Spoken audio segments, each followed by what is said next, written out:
Exercise 2 का बता रहे हो ना? Yes sir. एक्सरसाइज 2 पार्ट 3 का। एक्सरसाइज 2 पार्ट 3 का कौन सा yes sir. Question? Part 3 sir का थर्ड वाला। पार्ट 3 का तीसरा नंबर। अच्छा ठीक है, ये तो हम बताया। देखो ऑक्साइम कितना बनेगा, उसके लिए आपको देखना पड़ेगा कि हाइड्रोक्सिल एमीन के साथ रिएक्शन करवा लो। एक बार उसको क्या करो, हाइड्रोक्सिल एमीन के रिएक्शन करा लो और उसमें देखो कि ज्योमेट्रिकल शो हो रहा है कि नहीं हो रहा है थर्ड वाले में। तो पार्ट 3 के थर्ड में कह रहा है फॉर्मल्डिहाइड है,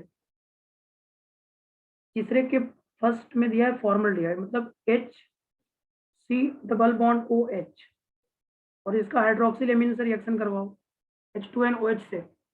नहीं बोलो। Yes sir. ये वाटर निकल जाएगा और यहाँ से बन जाएगा तुम्हारा CH2 डबल बॉन्ड NOH। क्या GI शो करेगा? No sir. तो इसमें नंबर ऑफ ऑक्साइम 1 होगा, नो GI ना। इसमें नंबर ऑफ ऑक्साइम जो होगा वो 1 होगा। सर वो कैसे डिसाइड करते हैं number of oxime? Number of ये ऑक्साइम बना और अगर ज्योमेट्रिकल शो करता इसका सीन एंटी बनता, लेकिन ज्योमेट्रिकल शो नहीं कर रहा है, इसका मतलब इसका सीन एंटी नहीं बनेगा। अगर ज्योमेट्रिकल शो करता तब तो सीन एंटी बनता। Yes sir. ज्योमेट्रिकल शो ही नहीं कर रहा है तो सीन एंटी कहाँ से बनेगा बताओ? उसके बाद तुम्हारा एसिटल्डिहाइड में हो जाएगा और बेंजल्डिहाइड में हो जाएगा और एसिटोफिनॉल में हो जाएगा, मतलब सर BCD ऑक्साइम में। मतलब होता क्या है सर? ऑक्साइम नाम है एक, ऑक्साइम नाम है, जैसे CH2 डबल बॉन्ड NOH को ऑक्साइम बोलते हैं, वो उसका नाम है, ऑक्साइम नाम होता है। जब आप कार्बोनिल कंपाउंड पढ़ोगे तो उसमें बताया जाएगा कि जो कार्बोनिल कंपाउंड होता है जब उसका रिएक्शन हाइड्रोक्सिल एमीन से कराया जाता है तो नाम होता है oxime. Oxime is a common name. Oxime जो है वो कॉमन नेम सर है। ये जो बना है वही है ना ऑक्साइम? हाँ, ये जो बना है वो है ऑक्साइम। ठीक है सर, ये समझ जो गए। बना है ना वही है ऑक्साइम। Okay, yes sir. तो ये समझ में आया आपको? तो नंबर यस ऑफ सर आ गया। ऑक्साइम 1 हो जाएगा यहाँ पे। नंबर ऑफ ऑक्साइम 1 हो जाएगा।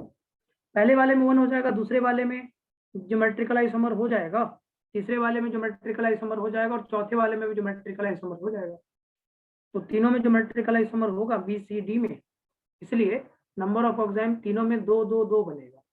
ओके सर वो 9वें वाले में जरा सर उसका जैसे फिशर एग्जैक्टली नहीं बन पा रहा है। ओके ओके 9th नंबर में देखो हमने बोला था कि फिशर बहुत सारा हो सकता है, तो हमने तो अपना एक ट्रिक बनाया था जिसमें हमने बोला था कि जब आपको फिशर चेक करना होगा ऑप्शन में तो आप RS कॉन्फ़िगरेशन का हेल्प लीजिएगा और हाँ सर, कोई उपाय उससे नहीं। सर वो उससे हो बनाने गया के था बाद सर। फिर एक्सचेंज करना पड़ेगा ना, हाँ, बना फिर देने के बाद फिर ऑप्शन को एक्सचेंज मिलाने के करते लिए हैं। एक्सचेंज करना पड़ेगा, वो बहुत मेहनत का काम है। तो मैंने बोला था कि कोई एक से ज्यादा फिशर प्रोजेक्शन बनाया जा सकता है, सोच पे बात है वो सोच पे बात है कि क्या आप सोच रहे हो, उस पे बात होता है। हाँ तो सर, तो नंबर ऑफ आरएस फिशर, तो आरएस चेक करते करते हो जा रहा है। RS चेक करके ही बनाना सही होगा क्योंकि उसमें फिशर एक से ज्यादा बन सकता है ना।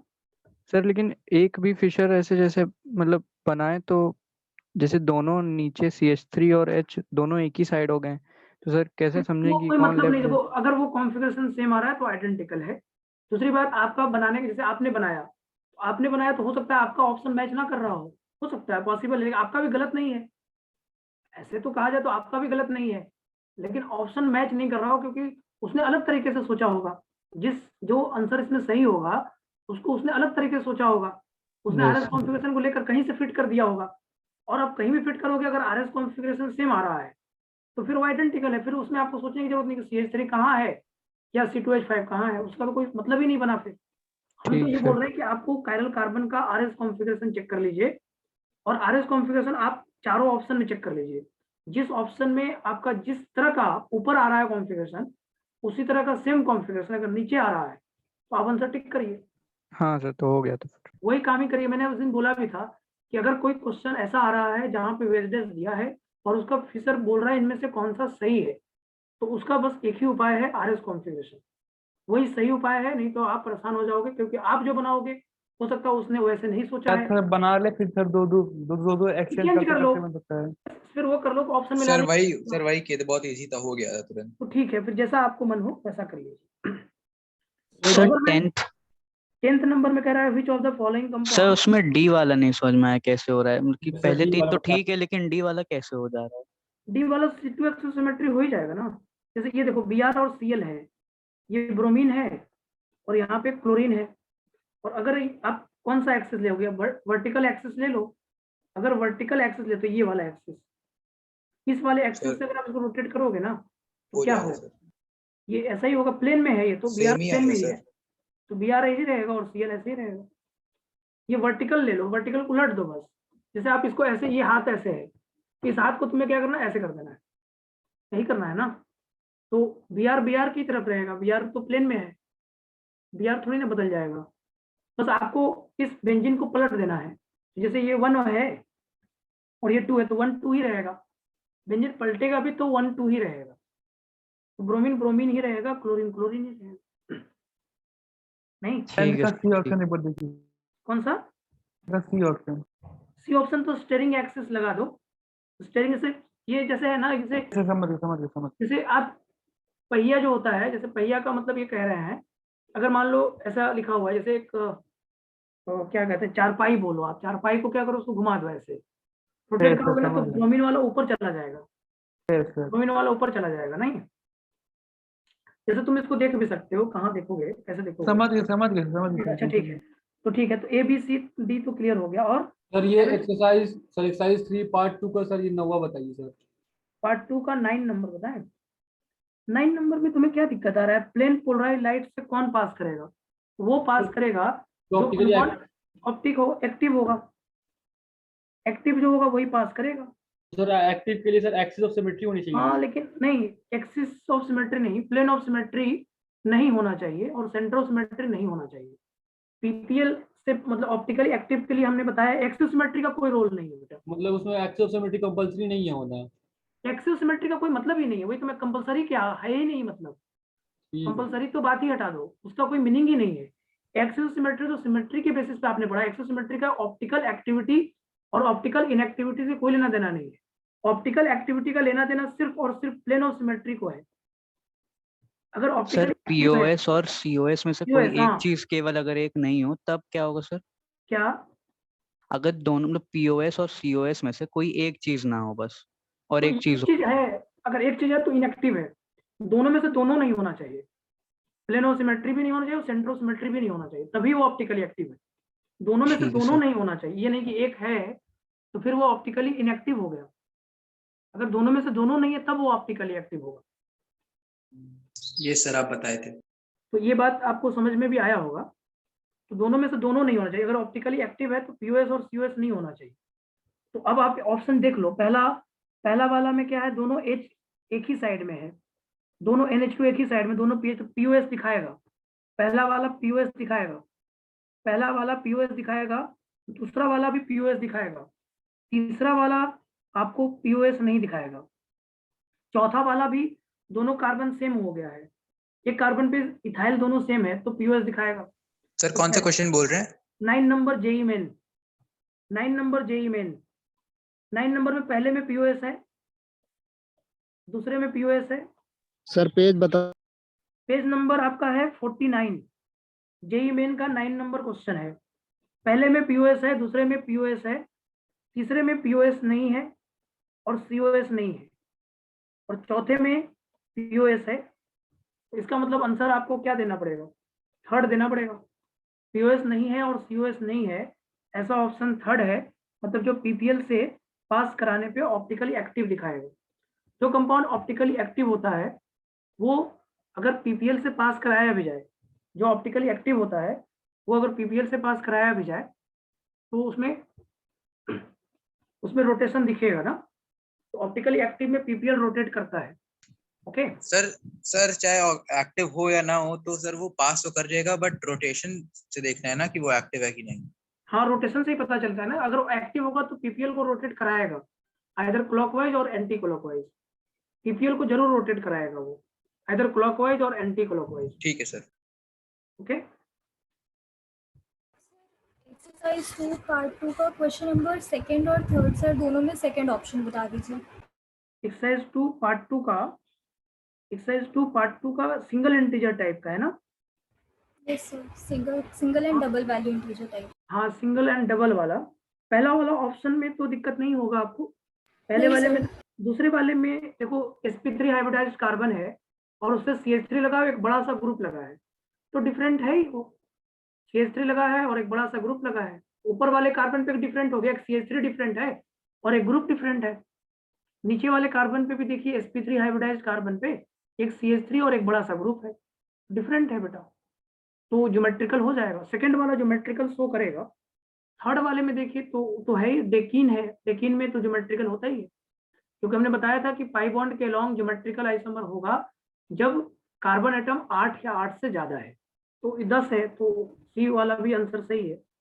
और डी वाले में भी अगर आप देखोगे, चौथा में देखोगे तो sp3 हाइब्रिडाइज्ड कार्बन है 2 और एक पे कार्बन पे ड्यूटेरियम है और एक पे कार्बन पे OH है। ओके, तो इसका मतलब वहां पे हाइड्रोजन भी होगा, तो हाइड्रोजन ड्यूटेरियम डिफरेंट हो गया और हाइड्रोजन और OH डिफरेंट हो गया, तो बेसिस पे होगा आप सर। तो यहाँ पे आंसर आपका 2, 3, 4 ज्योमेट्रिकल शो करेगा। 2, 3, 3 4 जो है वो ज्योमेट्रिकल शो करेगा। So 1 भी 1 नहीं, जो ज्योमेट्रिकल, हाँ 1 भी ज्योमेट्रिकल तो 1 भी तो करेगा सर। वन भी sir. करेगा, क्योंकि वहां पे अगर आप उसको बीच से पास करोगे ना तो इधर वाला कार्बन और उधर वाला कार्बन डिफरेंट हो जाएगा।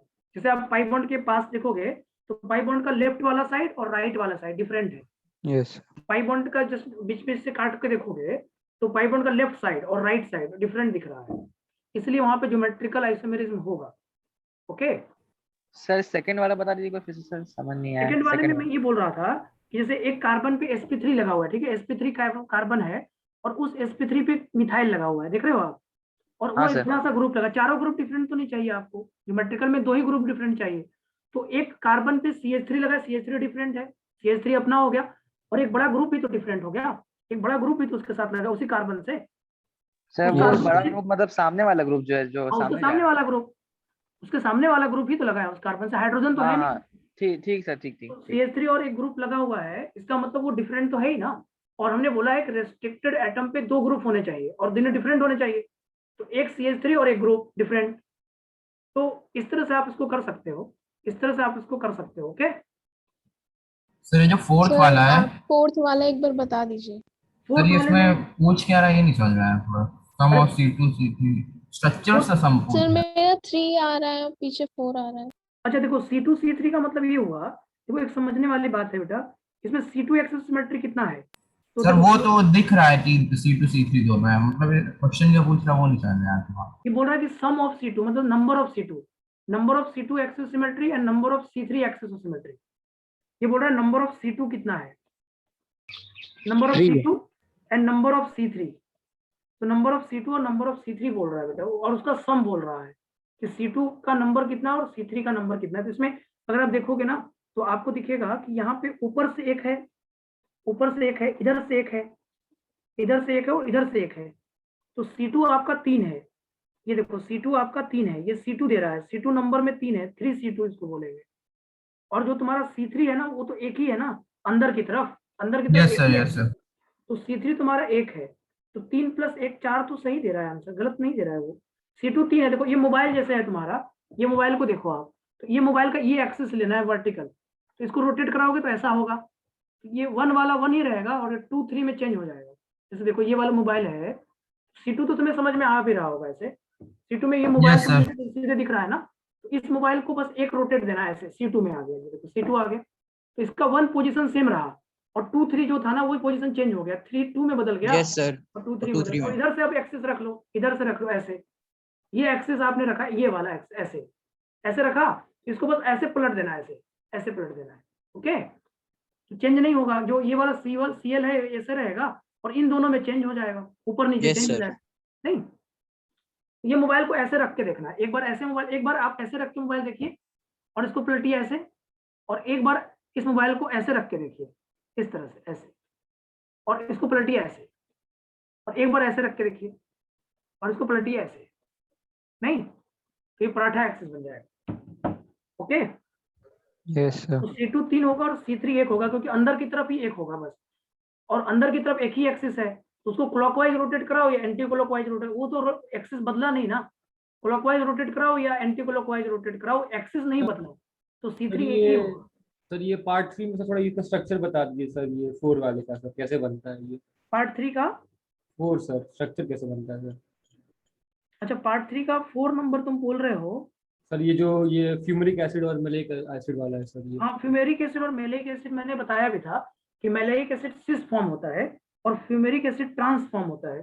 जैसे मेलेइक और फ्यूमेरिक में जो हम बात करते हैं बेटा, ये ऐसा होता है, C डबल बॉन्ड H और यहाँ पे सिस फॉर्म होता है, मेलेइक एसिड सिस फॉर्म होता है और फ्यूमेरिक एसिड ट्रांसफॉर्म होता है ना।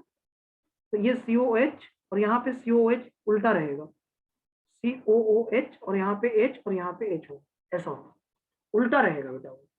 तो मेलेइक एसिड और फ्यूमेरिक एसिड वाले में अगर तुम बात करोगे तो यहाँ पे अगर proof for maleic acid and fumaric acid, configurational, configurational का मतलब क्या होता है? कॉन्फिगरेशनल का मतलब क्या होता है? ये स्टीरियो आइसोमर होगा और जेड और ई तो बोल ही सकते हो आप इसको, जेड सिस ट्रांस को जेड और ई बोला जा सकता है, जेड और ई बोला जा सकता है। Yes sir. तो फिर आप इसका आंसर स्टीरियो दोगे और जेड और ई दोगे।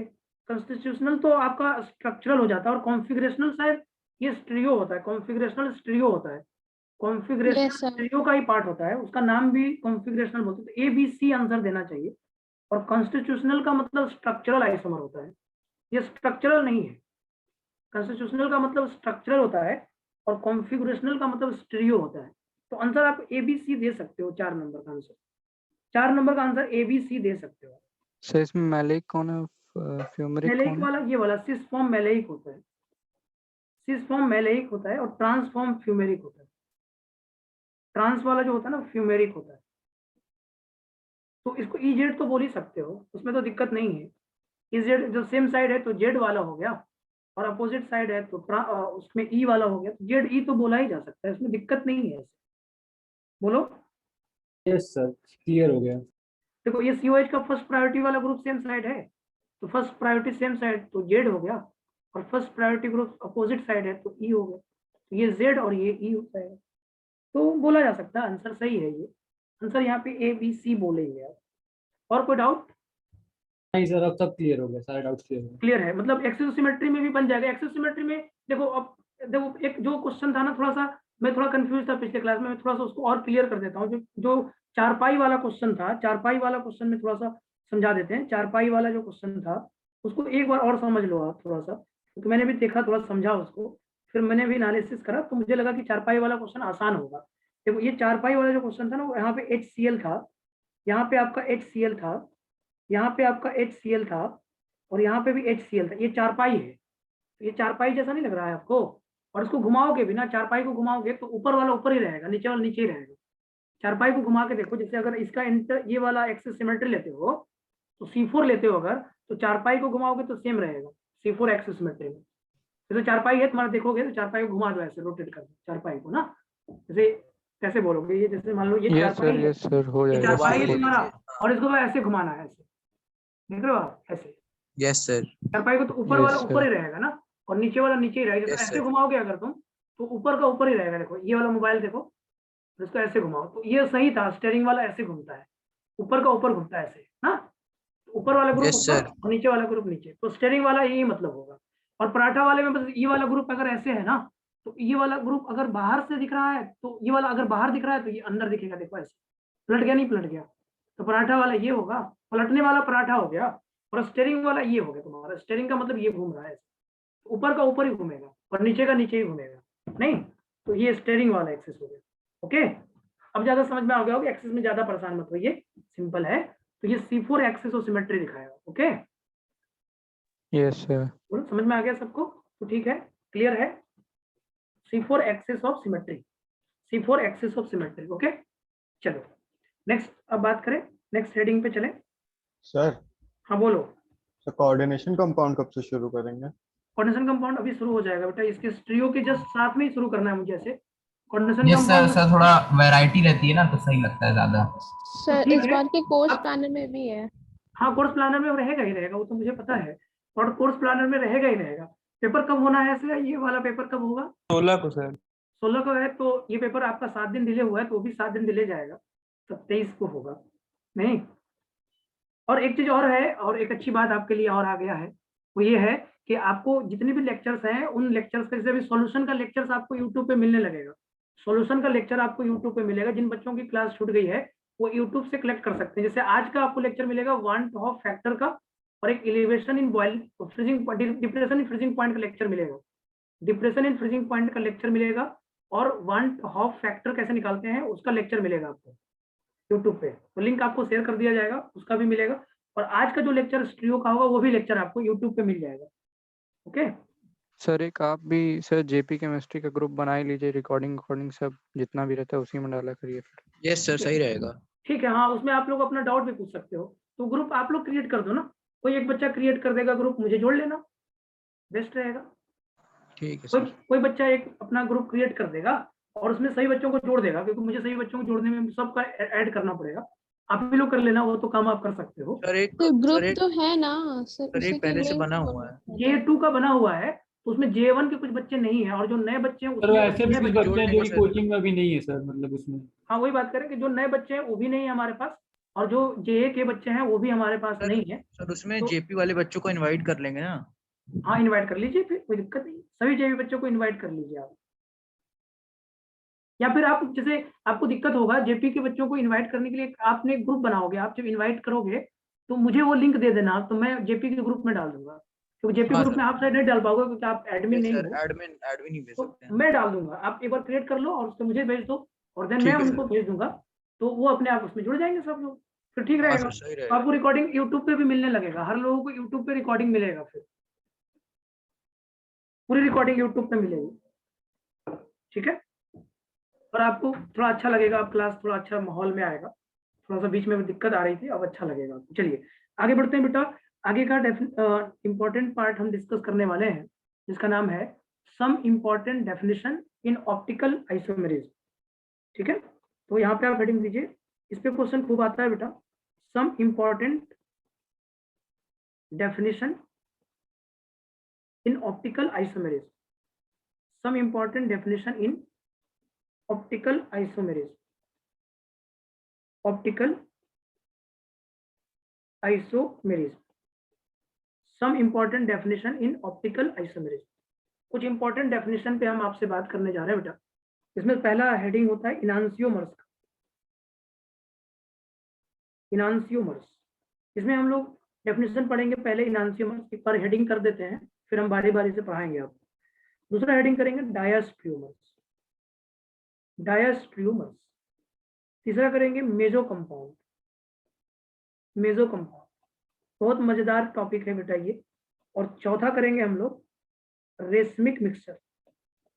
तो आपका एक काम आप कर सकते हैं, 2 दिन ऑर्गेनिक केमिस्ट्री पढ़ लीजिए, और 2 दिन या 3 दिन, आपकी 5 दिन क्लासेस लगती है, तो 3 दिन आप कोऑर्डिनेशन कंपाउंड पढ़ लीजिए। सर अब इसको खत्म ही कर दीजिए ना सर, मतलब फ्लो में चल रहा है सर, खत्म ही तो करके साथ में चलेगा। देखिए साथ आपका साथ सही अभी रहेगा आप एक सर, बार सुन क्योंकि लीजिए, मेरी बात सुन लीजिए, जो आपको 16 तारीख को पेपर होने वाला होगा उसमें स्ट्रियो पूरा नहीं लिखा होगा, ऑप्टिकल तक लिखा होगा, अप टू ऑप्टिकल या कुछ लिखा होगा, पूरा नहीं लिखा होगा। आप देखिए देख के बता रहे हैं।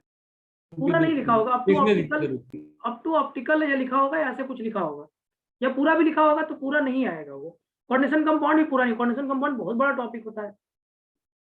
तो चाहो तो आप ऐसे 2-2 दिन करके पढ़ लो या अल्टरनेट करके पढ़ लो, बेस्ट पड़ेगा। अभी ये कितना बचा है सर ये स्टीरियो में? देखो अभी ज्यादा, देखो अभी बचा है लगभग, अभी नंबर ऑफ कैलकुलेशन वाला पूरा पार्ट है अभी, कि नंबर ऑफ ज्योमेट्रिकल कैसे निकालते हैं, लगेगा अभी, मतलब 5 क्लास से stereo 6 sir class up to sir definition of पूरा ऑप्टिकल नहीं है सर। एक्टिविटी, और सर पॉलीमीटर, पोलैरीमीटर और ऑब्जर्व यही वाला पार्ट तक रोटेशन आएगा, यही वाला और पार्ट स्पेसिफिक तक, रोटेशन तक। वही यही वाला पार्ट में सब आ जाएगा, स्पेसिफिक रोटेशन आ जाएगा, ऑप्टिकल रोटेशन, और सब इसी में आ जाता है।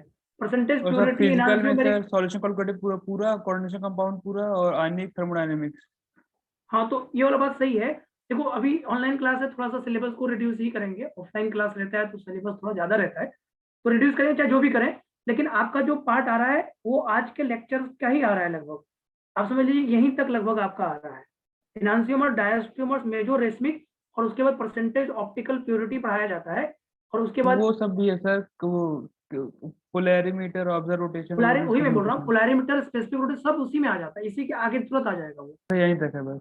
तो यहीं तक आना है, तो ये बस यहाँ तक पूरा हो जाएगा, यहाँ से पूरा हो जाएगा, तो उसके बाद आप कोऑर्डिनेशन कंपाउंड पढ़ लीजिए, और इसको पढ़ते रहिए, ऐसा मैं नहीं कर रहा हूँ इसको मत पढ़िए, इसको पढ़ते रहिए आप, इसको पढ़ते रहिए। और कोऑर्डिनेशन कंपाउंड को लगभग हम लोग 3 क्लास कोऑर्डिनेशन कंपाउंड का रख लें और 2 क्लास स्ट्रियो का रख लें, सही रहेगा। सही रहेगा सर, आराम ये से। हर जगह कोटा में भी यही चलता है, ये नहीं कि मैं आपको यहाँ के लिए बोल रहा हूँ, कोटा में भी ऐसा ही चलता है। मंडे कैसे करेंगे सर? क्या मतलब कि कौन सी डे को कौन फिजिकल डेट ऐसा रखेंगे, डेट ऐसा रखिए जिसमें ज्यादा गैप ना बने। जैसे ऑर्गेनिक बहुत लंबा गैप में चला जाए वो भी दिक्कत है। सर वीक ऑफ के बाद रख मंडे दीजिए। ट्यूसडे रख लीजिए सर ये ऑर्गेनिक, और सर आखिरी के 3 दिन सर वो रख लीजिए फिजिकल। हाँ Yes, ये sir. कर सकते हैं आप, ये सही Thursday, तरीका होगा। या मंडे रख लीजिए और एक बीच में रख लीजिए कहीं पे, एक ऑर्गेनिक को अल्टरनेट में 2-3 3 दिन लगातार सही रहेगा Yes, सर sir. फिजिकल। उससे तुम्हारा क्या होगा ना कि थोड़ा कंटिन्यूअस बना रहेगा। जैसे 2 दिन पढ़ के पूरा पूरा फिर ऑर्गेनिक छूट जाएगा। Yes sir, yes sir, continuous में रखना है तो एक ऑल्टरनेट बीच में रख लीजिए, रखिए, एक पहला रख लीजिए और एक बीच में कहीं रख लीजिए, एक दिन और बीच में ऑर्गेनिक हो जाए सर। वो ज्यादा सही रहेगा। तो बीच बीच में थोड़ा 2 दिन आप माहौल बना रहेगा, नहीं तो माहौल से हट जाओगे आप ऐसी स्थिति हो जाएगी। एक Yes, दिन sir. आप पहले रख लो और एक दिन बीच में मंडे रख और लो। फ्राइडे रख लीजिए सर। तो होमवर्क भी मिलता बेस्ट है रहेगा सर। फिर। ट्यूसडे फ्राइडे रखना है। आप देख के बता दीजिएगा सर जो जो पढ़ाई जैसा होगा हम अगले जैसा वीक भी वाले होगा से सर वो क्लास कर उसी देंगे। दिन डिसाइड हो जाएगा उसी दिन। ठीक है, तो अभी मैं आपको ग्रुप में मैसेज कर दूंगा कॉटेशन का क्लास किस किस दिन होगा और इसका क्लास किस किस दिन होगा ना। ठीक है, ओके। चलो इनांसियोमर्स का डेफिनेशन लिखो। इनांसियोमर्स का डेफिनेशन लिखिए। इनांसियोमर्स क्या होता है इसको बड़ा अच्छे से समझना बेटा। इनांसियोमर्स का मतलब होता है कि अगर 2 या 2 से ज्यादा कंपाउंड है और अगर उनमें मिरर इमेज है और वो नॉन सुपर इम्पॉसिबल है। इसको समझिएगा, लिख रहा हूं उसके बाद समझाता हूं, ठीक है। 2 or more than 2 compound, 2 or more than 2 compound, 2 or more than 2 compound, 2 or more than 2 compound having non superimposable mirror image, non superimposable mirror image, 2 or more than 2 compound having non superimposable mirror image is known as enantiomers। इसी को क्या बोलेंगे हम? Enantiomers बोलेंगे। Is known as enantiomers. ऐसा compound लेना है जिसमें non super impossible mirror image हो। कैसा हो? Non super impossible mirror image हो तो उसको क्या बोलेंगे? इनांसियोमर्स बोलेंगे। ओके, इज इट क्लियर और नॉट?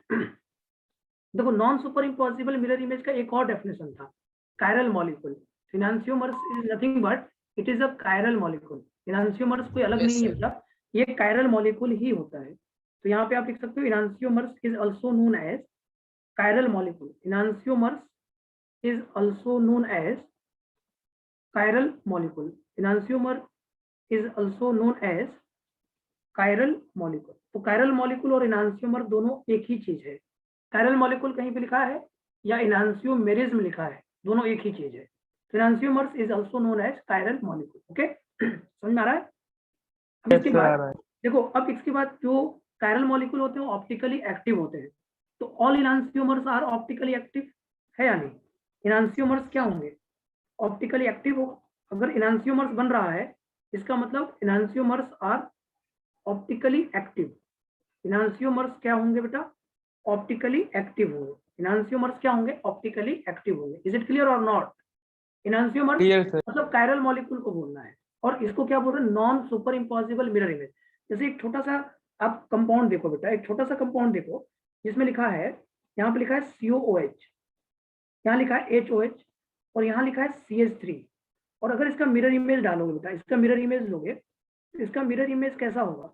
इसका मिरर इमेज जो होगा वो ऐसा होगा। देखो यहाँ पे COOH होगा, इधर OH होगा, इधर H होगा और इधर COOH होगा। देख रहे हो आप?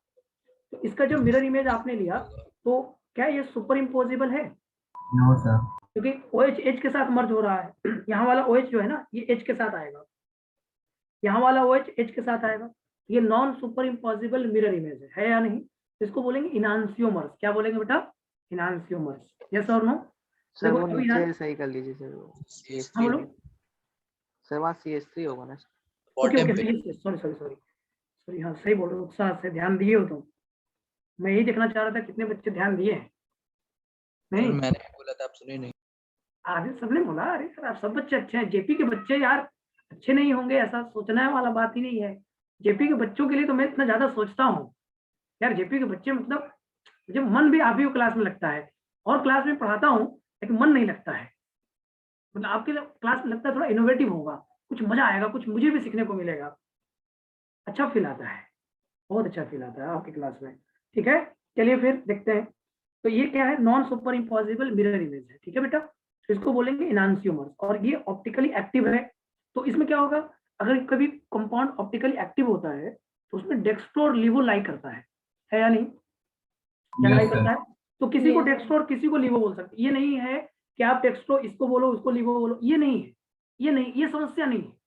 आप किसी को डेक्स्ट्रो और किसी को लिवो बोल सकते हो, क्योंकि ये कंपाउंड ऑप्टिकली एक्टिव है, तो डेक्स्ट्रो और लिवो आएगा ही आएगा, है या नहीं? तो इसका मतलब आप डेक्स्ट्रो लिवो के लिए ये बॉन्डेशन नहीं है कि डेक्स्ट्रो इसको बोलो, अगर मैंने इसको डी बोल दिया, डी और प्लस, तो इसको एल बोल देना पड़ेगा, बस इतना ही अंतर होगा। अगर मैंने इसको एल बोल दिया, इसको मैं डी बोल दूंगा, बस इतना ही अंतर है और कोई अंतर नहीं। ये मत सोचने लगिएगा कि सर आपने डी कैसे बोल दिया। आप एल बोल दीजिए तो मैं उसको डी बोल दूंगा, आप अगर इसको डी बोल दीजिएगा तो मैं उसको एल बोल दूंगा। डी को प्लस भी बोलते हैं, डी और प्लस, और एल को माइनस में बोलते हैं, एल और माइनस। ओके, बोलो सर। तो ऐसे सारी मिरर इमेज जितनी जिसके भी बनाएंगे तो सब ऐसे ही आएगा ना सर फिर? यही बात है, लेकिन ऐसा नहीं बना लेना मिरर इमेज कि जो मिरर इमेज बना लेना और उसमें पीओएस दिखा देना। पीओएस होगा तो उसका मिरर इमेज सुपर इम्पॉसिबल होगा, पहली बात ध्यान रखना। अगर पीओएस है तो उसका मिरर इमेज सुपर इम्पॉसिबल होगा। ऐसा मत बनने लगना कि हर एक का मिरर इमेज बना के और कहना कि नहीं ये हो गया इनांसियोमर्स, वो नहीं होगा। इनांसियोमर्स के लिए पहला कंडीशन है प्लेन ऑफ सिमेट्री नहीं होना चाहिए, सेंटर ऑफ सिमेट्री नहीं होना चाहिए। तो देखो इसमें सेंटर ऑफ सिमेट्री और प्लेन ऑफ सिमेट्री नहीं था भाई, और अगर नहीं है तो इसका मिरर इमेज एक डेक्स्ट्रो होगा तो एक लेवो होगा, और अगर ये है तो ये इनांसियोमर्स का दो कंपाउंड तो होना ही है भाई। अगर कंपाउंड ऑप्टिकली एक्टिव है तो उसका एक रोटेशन क्लॉकवाइज में जाएगा तो दूसरा एंटी क्लॉकवाइज में जाएगा ही जाएगा। यस और नो, क्लियर है? हाँ, अब इसको दूसरे तरीके से कैसे बताया जाए, इसका दूसरा भी उपाय है। अब मान लीजिए कि आपको डायरेक्ट मिरर इमेज ना दिखे तो क्या करोगे फिर आप? जैसे कभी कभी मिरर इमेज डायरेक्ट दिख जाएगा तो बहुत अच्छी बात है, बहुत खुशी की बात है, लेकिन मिरर इमेज नहीं दिख रहा है तो क्या करोगे? तो उसका हेल्प लेना है कॉन्फ़िगरेशन का। देखो आप इसका कॉन्फ़िगरेशन चेक करो, पहले इसका कॉन्फ़िगरेशन चेक करो क्या आएगा। तो आप बोलोगे सर ये 1 होगा, ये 2 होगा, ये 3 होगा और ये 4 होगा। इसका कॉन्फ़िगरेशन क्या आएगा? देखो आप कहोगे सर इसका कॉन्फ़िगरेशन मुझे जो दिख रहा है वो क्लॉकवाइज घूमते हुए दिख रहा है, एंटी क्लॉकवाइज, तो ये आर होगा सर। अब यही बोलने वाला हूँ, S changes to R, R बोलने वाले हैं।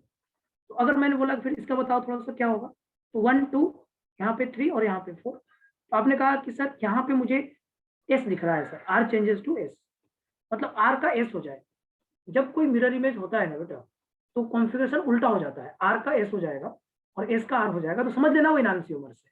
ओके, अगर डायरेक्ट तुम्हें मिरर इमेज नहीं दिख रहा है, सपोज करो तुम्हें डायरेक्ट मिरर इमेज नहीं दिख रहा है और एक का कॉन्फ़िगरेशन आर आया और दूसरे का एस आ गया, तो बोल देना इनांसियोमर्स है, वो मिरर इमेज है, तभी तो कॉन्फ़िगरेशन उल्टा आ रहा है। ओके, है या नहीं? तो अगर आर का मिरर इमेज एस होता है, आर एस में चेंज हो जाए, आर का मिरर इमेज अगर एस आ रहा है तो इनांसियोमर्स है, या एस का मिरर इमेज आर आ रहा है तो इनांसियोमर्स। आर अगर एस में आ जा रहा है, ठीक है बेटा, एक कंपाउंड अगर आर कॉन्फ़िगरेशन वाला है और दूसरा एस कॉन्फ़िगरेशन वाला है तो वो इनांसियोमर्स है, और या फिर एक कंपाउंड एस वाला है और दूसरा आर वाला है तो वो इनांसियोमर्स है। यस और नो, बोलो। Yes sir. क्लियर है?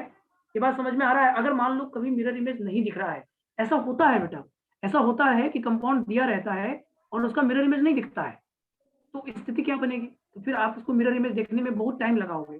बेहतर क्या है, हम उसका आर एस कॉन्फ़िगरेशन चेक कर ले। अगर एक कंपाउंड आर है और दूसरा कंपाउंड एस है तो मैं बोलूंगा ये दोनों एक दूसरे का मिरर इमेज है और नॉन सुपर इम्पॉसिबल है, इसलिए ये कंपाउंड इनांसियोमर शो करेगा। यस और नो, क्लियर है? Yes sir. हाँ। Yes, अब अगर मान लीजिए 2 कायरल कार्बन होगा बेटा, अगर 2 कायरल कार्बन होगा तो कहानी ऐसी होगी, देखना। अगर 2 कायरल कार्बन ले ले बेटा, 2 कायरल कार्बन ले लें। 2 कायरल कार्बन का मतलब क्या है? जैसे मान लो यहाँ पे ले लिया हमने COOH, यहाँ ले लिया बेटा मैंने HOH, यहाँ पे मैंने ले लिया OHH और यहाँ पे ले लिया मैंने COOH, ऐसे ले लिया, या CH3 ले लिया बेटा, यहाँ पे CH3 ले लिया। और अगर मैंने इसमें मिरर इमेज डाला, मिरर इमेज किया, तो क्या होगा बेटा? अगर इसका मिरर इमेज लेंगे, इसका मिरर इमेज लेंगे तो क्या आएगा? इसका मिरर इमेज अगर आप देखोगे तो यह आएगा COOH, इधर OH, इधर H, और इधर आपका आ जाएगा H, इधर OH और इधर आ जाएगा CH3। ठीक है बेटा? तो इस कंडीशन में अगर आप देखो 2 कायरल कार्बन है तो ये नॉन सुपर इम्पॉसिबल है या नहीं, बताओ? नॉन सुपर इम्पॉसिबल है या नहीं बताओ। तो अगर आप सोचोगे कि नहीं सर एक बार हम इसका कॉन्फ़िगरेशन भी देख लेते हैं क्या हो रहा है। तो पहला कायरल कार्बन का कॉन्फ़िगरेशन क्या है बताओगे। पहला कायरल कार्बन का कॉन्फ़िगरेशन क्या आएगा, ये 1 2, नीचे वाला ग्रुप 3 और ये 4। इज इट क्लियर और नॉट। ये कॉन्फ़िगरेशन आ जाएगा एंटी क्लॉकवाइज है तो एस आर में आएगा, एस आर आएगा। ओके ना। यहाँ पे देखो बेटा ये 1 ऊपर ग्रुप को 2 जाएगा, नीचे 3 और इसको 4 जाएगा। ओके ना बेटा।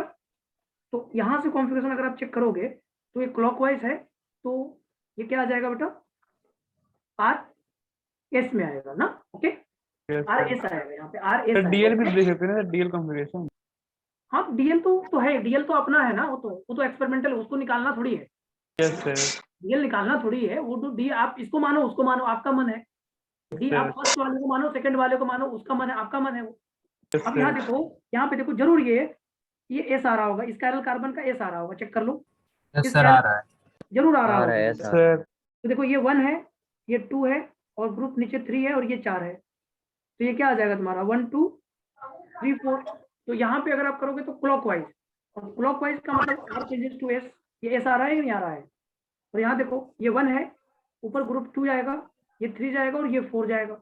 जैसा कि आप जानते हो ये एस है, एस चेंजेस टू आर आ रहा है कि नहीं आ रहा है। इसका मतलब कॉन्फ़िगरेशन उल्टा आ रहा है। देखो अगर आर का एस हो गया, एस का आर हो गया, इसका अगर मिरर इमेज ऐसे डाले और अगर मिरर इमेज आर का एस हो गया, एस का आर हो गया, तो इसको बोल देना इनांसियोमर्स। अगर मिरर इमेज डायरेक्ट ना दिखे बेटा तो आप कॉन्फ़िगरेशन का हेल्प लेना। मतलब कॉन्फ़िगरेशन में मतलब मैं क्या क्या समझा, अगर मेरे पास आर आर आया और उसका मिरर इमेज एस एस आ गया तो इनांसियोमर्स होगा, या फिर आर एस आया और उसका मिरर इमेज अगर एस और आर आ गया तो इनांसियोमर्स हो जाएगा। तो इनांसियोमर्स समझ में आया कि नहीं आया बताओ। इनांसियोमर्स देखना है। अगर मिरर इमेज डायरेक्ट दिख रहा है तो नहीं देखो कॉन्फ़िगरेशन, और अगर मिरर इमेज डायरेक्ट नहीं दिख रहा है तो एक बार कॉन्फ़िगरेशन देखो। ओके वर्कबुक वाला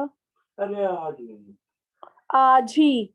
और तुम क्या कह रहे थे हमसे फिजिक्स में कि हम तुमको सबके नंबर पूछ के बता देंगे।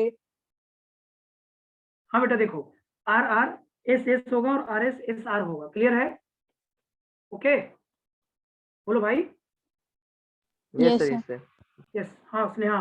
ओके बेटा देखो तो ये कॉन्फ़िगरेशन के बाद बेसिस पे हम कर लेंगे। तो हमें इनांसियोमर्स देखने आ जाएगा कि नहीं आ जाएगा बताओ। इनांसियोमर्स का मॉलिक्यूल है। Yes sir. चलो नेक्स्ट देखो डायस्ट्रियोमर्स। बहुत इंपॉर्टेंट पॉइंट मिलेगा आपको डायस्ट्रियोमर्स में। डायस्ट्रियोमर्स का मतलब होता है वैसा कंपाउंड जो ना ही मिरर इमेज हो और ना ही सुपर इम्पॉसिबल हो। Those compound which are neither mirror image nor super impossible. those compound which are neither mirror image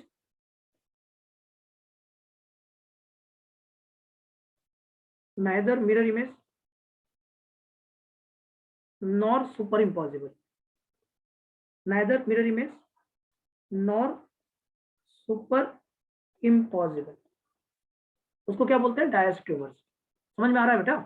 वैसा कंपाउंड जो ना ही मिरर इमेज हो और ना ही सुपर इम्पॉसिबल हो, उस तरह के कंपाउंड को हम बोलते हैं डायस्ट्रियोमर्स। ओके बेटा बोलो। Yes sir. ये बात आप लोगों को समझ में आ रहा है कि अगर आपके पास डायस्ट्रियोमर्स देखना है तो वैसा कंपाउंड लेना है जो ना ही मिरर इमेज हो या ना ही सुपर इम्पॉसिबल हो, ना वो एक दूसरे का मिरर इमेज हो और ना ही सुपर इम्पॉसिबल। जैसे देखो एक छोटा सा एग्जाम्पल समझाते हैं बेटा। जैसे मान लो मेरे पास ये कंपाउंड दिया हुआ, ठीक है, यहाँ पे लिखा है COOH, इधर लिखा है HOH, इधर लिखा है HOH और इधर लिखा है CH3। ठीक है बेटा। और अगर मैं इसको एक कंपाउंड और बनाता हूँ, इसका एक कंपाउंड और बनाता हूँ, देखना बेटा इधर लिखा है COOH, इधर लिखा है OH, इधर लिखा है H और इधर लिखा है HOH और एक CH3। क्या ये मिरर इमेज है दूसरे का? No sir. ना ये मिरर इमेज है और ना ये सुपर इम्पॉसिबल है। इसको सुपर इम्पोज कर सकते हो आप? क्या नो सर। No sir. कर सकते हैं? सुपर इम्पॉसिबल भी नहीं है और मिरर इमेज भी नहीं है। ऐसा कंपाउंड क्या कहलाएगा? डायस्ट्रियोमर। थोड़ा सा इसको कॉन्फ़िगरेशन वाइज देख लिया जाए क्या? एक बार कॉन्फ़िगरेशन वाइज देख लिया जाए। थोड़ा सा एक बार कॉन्फ़िगरेशन निकालो थोड़ा इसका फर्स्ट होगा, इसका सेकेंड, इसका थर्ड और इसका फोर्थ। इस बेसिस पे ये क्या आ जाएगा? ये एस है, तो R होगा, इसका देख लो बेटा, ये 1 होगा, ग्रुप को 2 जाएगा, इसका 3 और इसका 4 जाएगा, इससे आपका कितना आ जाएगा, ये S है तो S R में आएगा ना, ऐसे ही है ये भी, ये R आएगा। अब थोड़ा सा इसको देख लो बेटा, इसको भी थोड़ा क्लियर कर लेते हैं, इसको थोड़ा क्लियर कर लेते हैं। ये देखो, ये OH को फर्स्ट जाएगा, COH को सेकेंड, ग्रुप को थर्ड और हाइड्रोजन को फोर्थ। तो बेटा यहाँ से आप देखोगे तो क्या आ रहा है, यहाँ से आप देखोगे तो क्लॉकवाइज है, R S में जाएगा। ओके, R S में जाएगा, समझ में आ रहा है।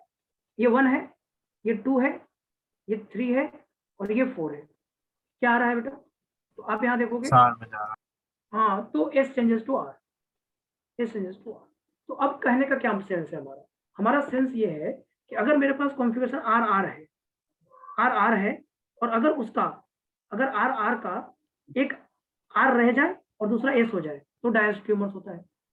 मतलब RR का एक सेम रह जाए और एक अपोजिट हो जाए तो डायस्ट्रीमर्स होता है। दोनों अपोजिट हो गया तो इनहांसियोमर्स हो जाएगा। Yes sir.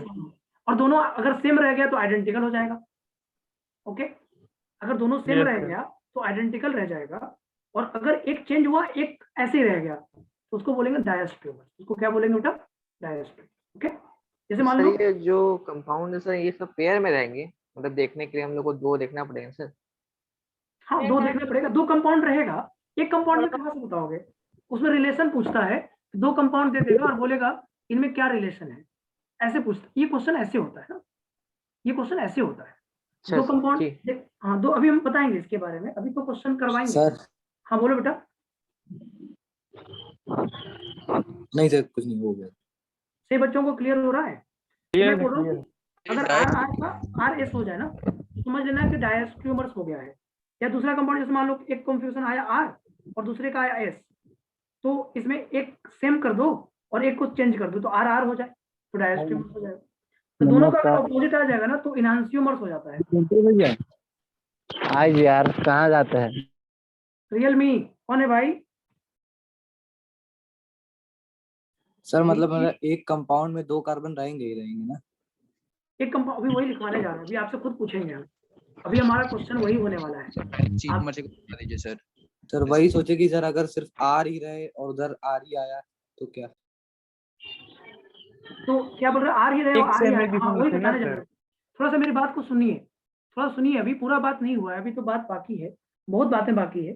धीरे धीरे आप चीजों को सीखिएगा और समझिएगा, थोड़ा टाइम तो देना ही पड़ेगा ना बेटा आपको।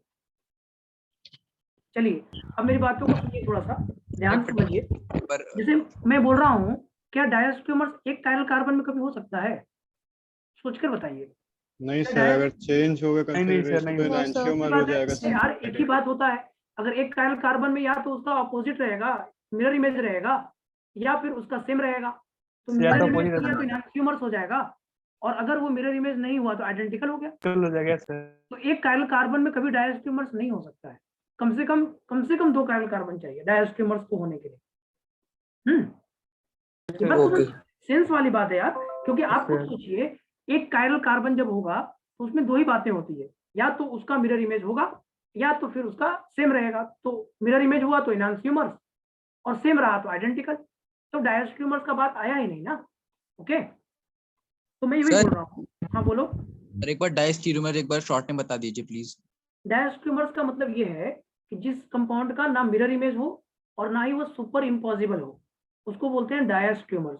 Neither mirror image nor super impossible, neither mirror image nor super impossible, उसको बोलते हैं डायस्ट्रीमर्स। उसको क्या बोलते हैं?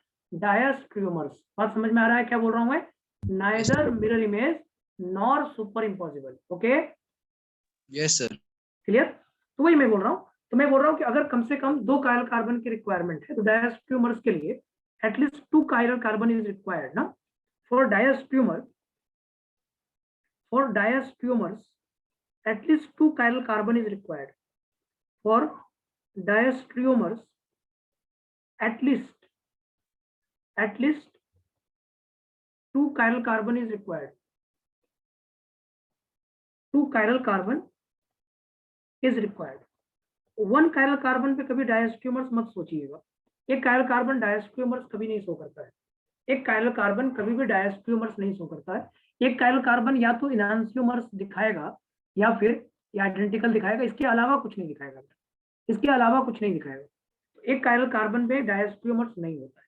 अब जो पॉइंट बोलने जा रहा हूँ वो उससे भी बहुत इंपॉर्टेंट पॉइंट बोलने जा रहा हूँ, सुनिएगा। एक बात बताइए मुझे बेटा, सिस ट्रांस जो होते हैं, सिस ट्रांस आपने देखा है ज्योमेट्रिकल आइसोमर में, सिस ट्रांस, क्या ये सिस ट्रांस जो होता है क्या ये मिरर इमेज होता है एक दूसरे का? सिस ट्रांस, थोड़ा सा सिस ट्रांस को आप एनालिसिस करिए। ये देखिए, ये है सिस और ये है ट्रांस। सिस ट्रांस का एनालिसिस करिए बेटा आप लोग। सिस ट्रांस के एनालिसिस से आपको पता चलेगा क्या सिस ट्रांस जो है क्या ये मिरर इमेज है एक दूसरे का? नहीं सर। नहीं सर सर। क्या ये सुपर इम्पॉसिबल है सिस ट्रांस? इसका मतलब जितने भी ज्योमेट्रिकल आइसोमर हैं वो डायस्ट्रियोमर के डेफिनेशन को फॉलो कर रहे हैं, नहीं कर रहे हैं? Yes sir. इसका मतलब ऑल ज्योमेट्रिकल आइसोमर को हम डायस्ट्रियोमर्स बोल सकते हैं। ऑल ज्योमेट्रिकल आइसोमर्स आर डायस्ट्रियोमर्स बोल सकते हैं। ऑल ज्योमेट्रिकल आइसोमर्स आर डायस्ट्रियोमर्स बोल सकते हैं, नहीं बोल सकते हैं? बोलो, एकदम बोल सकते हैं, क्योंकि डेफिनेशन यही कह रहा है, all geometrical isomers are diastereomers. All geometrical isomers are diastereomers क्या बोला जा सकता है? तो मैं यहाँ लिख सकता हूँ yes sir. All geometrical isomers, all geometrical isomers are diastereomers. All geometrical isomers are diastereomers, जितने सभी ज्योमेट्रिकल आइसोमर्स डायस्ट्रियोमर्स होते हैं। All geometrical isomers are diastereomers. Is it clear और नॉट? बट क्या बेटा मैं ये बोल सकता हूँ कि all diastereomers are geometrical isomers? इस क्वेश्चन का जवाब दो। No sir. नो सर, नहीं बोल सकते, क्योंकि देखो डायस्ट्रियोमर सिंगल बॉन्ड के अलॉन्ग भी हो जा रहा है, लेकिन ज्योमेट्रिकल आइसोमर कभी सिंगल बॉन्ड के अलॉन्ग नहीं होता है। इसलिए all diastereomers are not geometrical. लेकिन कहीं पे भी स्टेटमेंट लिखा होता है बेटा कि जितने भी ज्योमेट्रिकल आइसोमर है वो डायस्ट्रियोमर्स हैं। जैसे ज्योमेट्रिकल आइसोमर सिस ट्रांस दिया और उसके नीचे ऑप्शन दे दिया डायस्ट्रियोमर्स, तो आप सही बोल दीजिएगा कि all geometrical isomers are diastereomers, but all diastereomers are not geometrical. ध्यान रखिएगा बेटा, but all diastereomers are not geometrical isomers। क्या मैं ये स्टेटमेंट सही बोल रहा हूँ? क्या मैं ये स्टेटमेंट सही बोल रहा हूँ? Yes sir. देखो ऑल ज्योमेट्रिकल आइसोमर्स आर डायस्ट्रियोमर्स, क्योंकि डायस्ट्रियोमर्स का डेफिनेशन यही कहता है, डायस्ट्रियोमर्स का डेफिनेशन यही कहता है कि जितने भी ज्योमेट्रिकल आइसोमर्स हैं वो डायस्ट्रियोमर्स हैं। एक मिनट रुकिएगा बेटा। हाँ, all geometrical isomers are diastereomers, but all diastereomers are not geometrical isomers ना? All geometrical isomers are diastereomers, but all diastereomers are not geometrical isomers। ये बहुत इंपॉर्टेंट पॉइंट है। कोई आपसे पूछे बेटा, अगर कोई आपसे पूछेगा कि जो डायस्ट्रियोमर्स होते हैं सभी डायस्ट्रियोमर ज्योमेट्रिकल आइसोमर नहीं होता, तुमको आप क्या जवाब दोगे? क्या जवाब देंगे आप? अब यही बोलेंगे कि डायस्ट्रियोमर सिंगल बॉन्ड में भी हो जाता है, जबकि ज्योमेट्रिकल आइसोमर कभी सिंगल बॉन्ड के अलॉन्ग नहीं होता। एसाइक्लिक कंपाउंड में तो नहीं होता है, एसाइक्लिक कंपाउंड में सिंगल बॉन्ड के अलॉन्ग नहीं होता है। साइक्लिक में होता है सिंगल बॉन्ड के अलॉन्ग, लेकिन एसाइक्लिक में तो नहीं होता। ये बात आप बहुत अच्छे से क्लियर कट जानते हैं। बोलो बेटा, समझ में आ रहा है यहाँ तक? तो अब मुझे क्या क्या समझ में आया कि अगर कॉन्फ़िगरेशन आर का उल्टा हो जाता है तो एनांसियोमर्स हो जाता है, और अगर एक उल्टा एक सीधा रह जाता है तो डायस्ट्रियोमर्स होता है, और दोनों सीधा हो जाता है तो आइडेंटिकल होता है।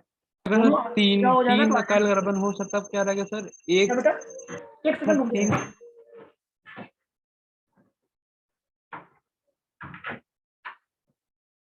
हाँ, तो मैं बोल रहा हूँ कि all geometrical isomers are diastereomer, but all diastereomers are not geometrical. हाँ, आप क्या बोल रहे थे बेटा, फिर से बोलिए। तीन वाले का तीन कायल कार्बन रहे सर, तब क्या डायस्ट्रियोमर तुमसे एक सेम होना चाहिए और दो डिफरेंट? ये समझ में आपको आता है?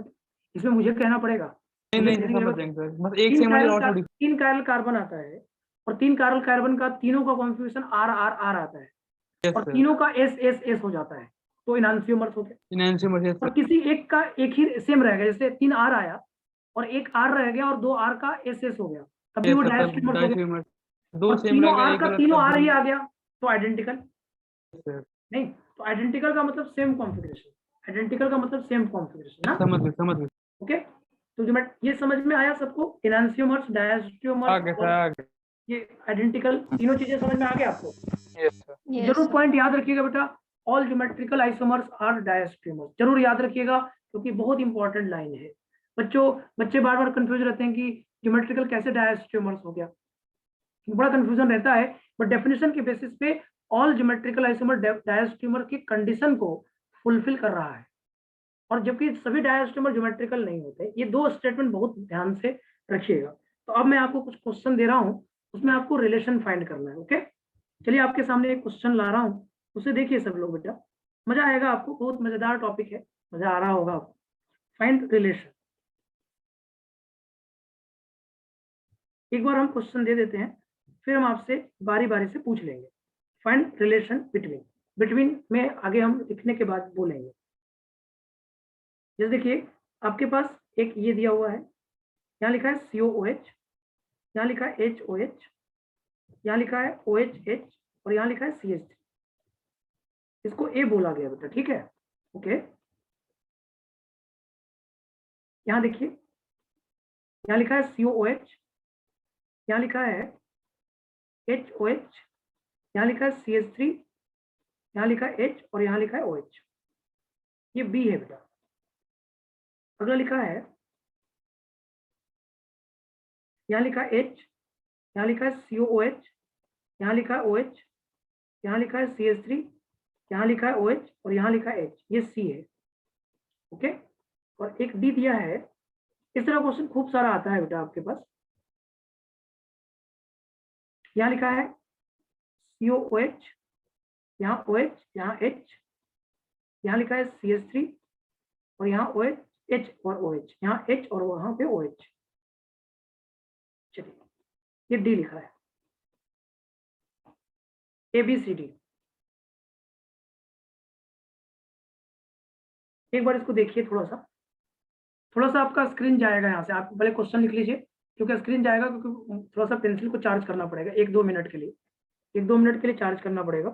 तो A और B में क्या रिलेशन है आप लिख लीजिए, क्वेश्चन में बोल देता हूँ, पेंसिल डिस्चार्ज हो गया है थोड़ा, तो आप लिख लीजिए A और B में क्या रिलेशन है, A और C में क्या रिलेशन है, और A और D में क्या रिलेशन है। AB AC AD रिलेशन बताना है, BC और BD रिलेशन बताना है, और CD रिलेशन बताना है।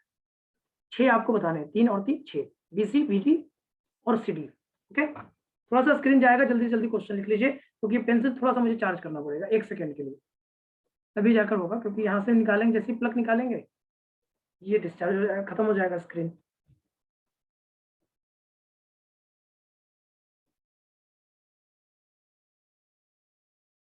जल्दी जल्दी क्वेश्चन पहले लिख लीजिए, उसके बाद बनाइएगा। क्वेश्चन सब लोग लिख लीजिए पहले, उसके बाद ही बनाइएगा। सर किसका किसका relation? AB AC AD, AB AC AD, AB AC AD, BC BD और CD, 6 total. AB AC AD, AB AC AD, BC BD और CD।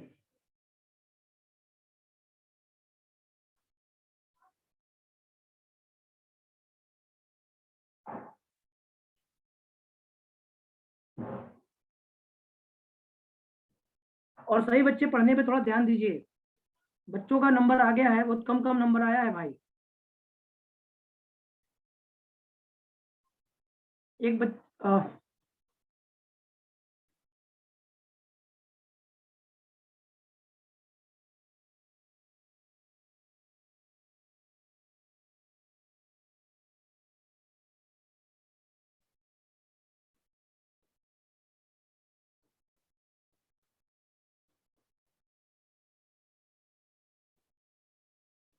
सी डी और बी आइडेंटिकल लग रहे हैं,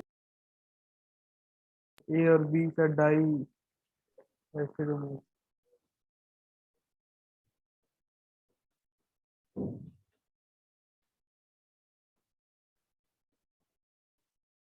चलिए आप लोग बनाइए, तब तक मैं, स्क्रीन जा रहा है यहाँ से, अभी थोड़ा सा मैं चार्ज कर लूँ 1 मिनट के लिए, फिर बताऊंगा आपको क्वेश्चन, ठीक है? ठीक है सर।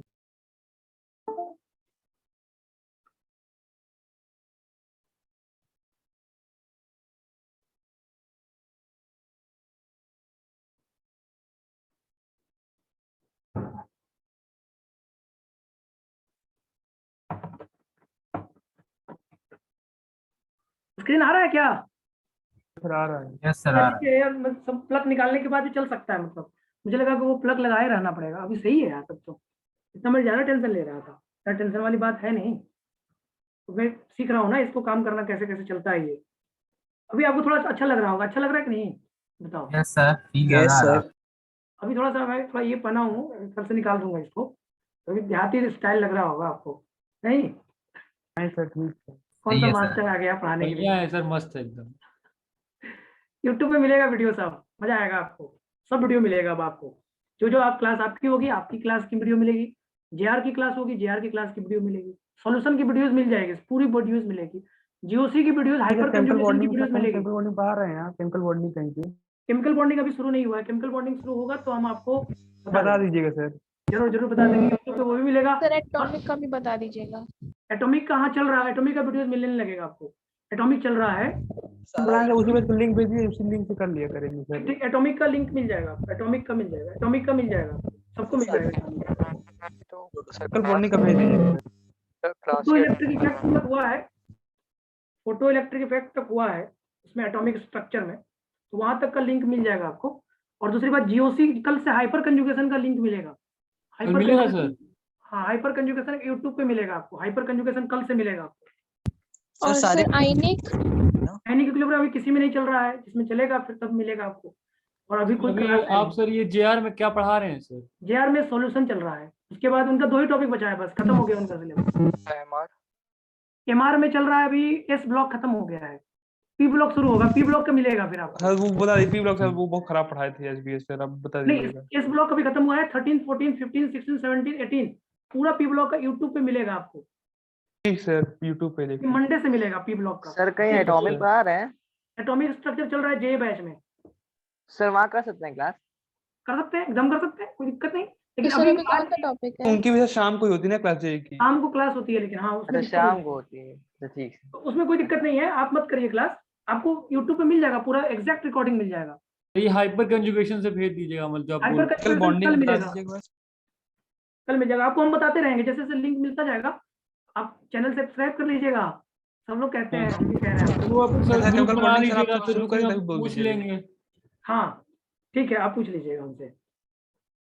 सर केमिकल बॉन्डिंग की तो क्लास अभी कराएंगे ना, तो अटेंड ही करवा लीजिएगा। लाइव भी करा लीजिएगा, मतलब कि लिंक भेज दीजिएगा केमिकल बॉन्डिंग का। सब करा देंगे, उसका टेंशन मत लो आप। अभी तो चलो 12 वाला खत्म हो जाए कुछ पोर्शन, कंडीशन कंपाउंड 3 दिन, और इसका ये सब तो ठीक रहेगा, मजा आएगा आपको, है ठीक है। चलो सर चलिए, इसका आंसर पता चल गया। बीसीडी आइडेंटिकल है। Yes sir. लास्ट नंबर आ रहा है।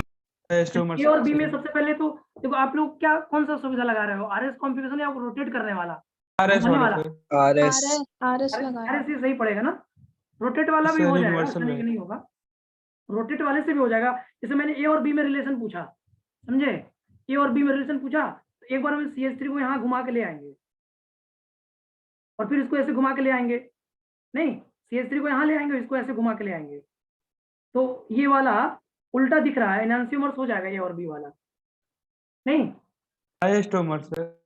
ये और बी वाला डायस्ट्यूमर्स हो जाएगा। डायस्टोमर। ऊपर वाला सेम रहेगा ना तो सर? हाँ ऊपर वाला same है ना, हाँ डायस्ट्यूमर डायस्ट्यूमर्स हो जाएगा। तो घुमाने वाला भी काम कर सकते हो, आरएस सर नहीं 2 बार निकालने करके का, सही हो जाएगा।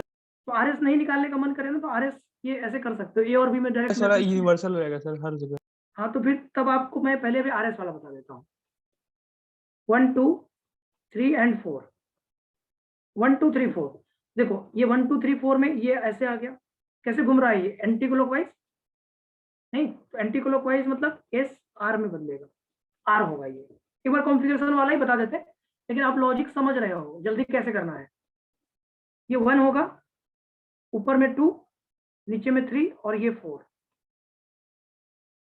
ये आ गया आपका R, R changes to S, R changes to S, okay. ये आर एस कॉन्फ़िगरेशन आ गया। यहाँ पे देख लो 1, ऊपर 2, ग्रुप 3, और ये 4, 1 2 3 4, ये 1 2 3 4 आएगा, बोलो। तो 1 2 3 4 का मतलब हुआ ये ऐसा, कैसे घूम रहा है, एंटी क्लॉकवाइज, तो एस आर में बदलेगा। यहाँ पे देखो ये 1, ऊपर को 2 देंगे, CH3 को 3, और H को 4, क्या आएगा ये 1 2 3 4, फिर से किधर घूम रहे हैं, क्लॉकवाइज, बोलो बेटा, क्लॉकवाइज ना? Yes sir. तो क्लॉकवाइज का मतलब R चेंजेस टू S, तो ये कॉन्फ़िगरेशन आ गया RS। सर ये तो सेम ही रहेगा ना? सेम रहेगा वो। H सर 4 ही नंबर पे तो है H। सेम है RS है ना, तो सेम आइडेंटिकल होगा, ये आइडेंटिकल आ रहा होगा अरे इसका, सर ये जो ये आइडेंटिकल। RS में नहीं सर चेंज, दूसरे वाले में वहाँ पे H वो नीचे जी वाले सबसे। चेंज बस में H हमारा नीचे ही तो है ना, तो वहाँ पे हम लोग चेंज क्यों करेंगे R को S में? हाँ, R का R ही तो रहेगा यार, सही बात है ना, वही तो कह रहे हैं। चेंज क्यों करेंगे? Yes sir. R ही रहेगा, R चेंजेस टू R ही रहेगा। सॉरी, ये सही बात बोल रहा हूँ। हमारा भी चेंज करने का एक बार आता है ना आदत, तो आदत सा हो जाता है, जब मन हो तब चेंज कर दो, वो वाली बात हो जाती है। चलो देखो यहाँ पे OH को फर्स्ट जाएगा, COH को सेकंड, ग्रुप को 3 और हाइड्रोजन को 4, तो क्या आ जाएगा ये 1 2 3, कैसे घूम रहा है ये क्लॉकवाइज, और H ऊपर है तो R ही रहेगा, R ही रहेगा। ये 1 ऊपर 2, ये 3 और ये 4, क्या होगा ये 1 2 3 क्लॉकवाइज, और क्लॉकवाइज मतलब R ही रहेगा, R ही रहेगा, क्योंकि हाइड्रोजन नीचे और ऊपर है तो चेंज नहीं होगा, क्योंकि even number of rotation same configuration होता है ना। ये 1 है, ये 2 है, ये 3 है और ये 4 है, क्या आएगा ये एंटी क्लॉकवाइज घूम रहा है, anti clockwise S changes to R, और यहाँ पे देखो 1 ग्रुप को 2 जाएगा, CH3 को 3 जाएगा और हाइड्रोजन को 4 जाएगा, क्या होगा ये ऐसे घूम रहा है, कैसे घूम रहा है anti clockwise, S changes to R। Okay बोलो, ये Yes, है? sir.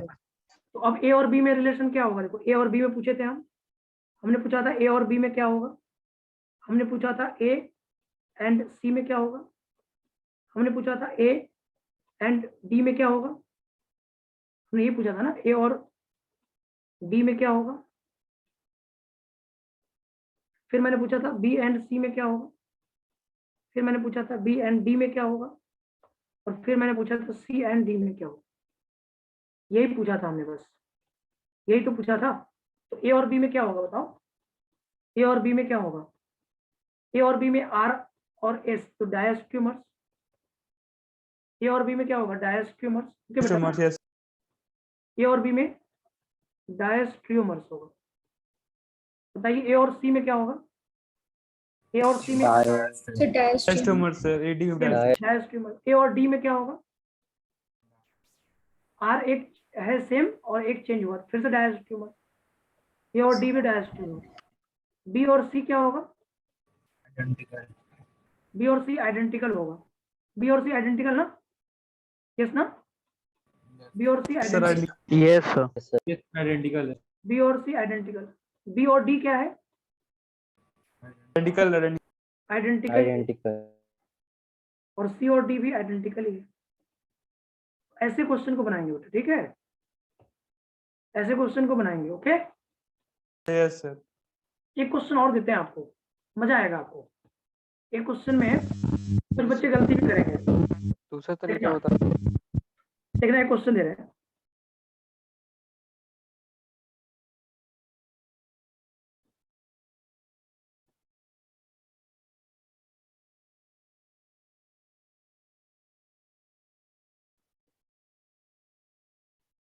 यहाँ पे लिखा है CH3, यहाँ पे लिखा है आयोडीन, यहाँ पे लिखा है ब्रोमीन, यहाँ पे लिखा है फ्लोरीन, यहाँ पे लिखा है क्लोरीन, और यहाँ लिखा है CH2CH3, ये पहला है, और दूसरा ये लिखा है,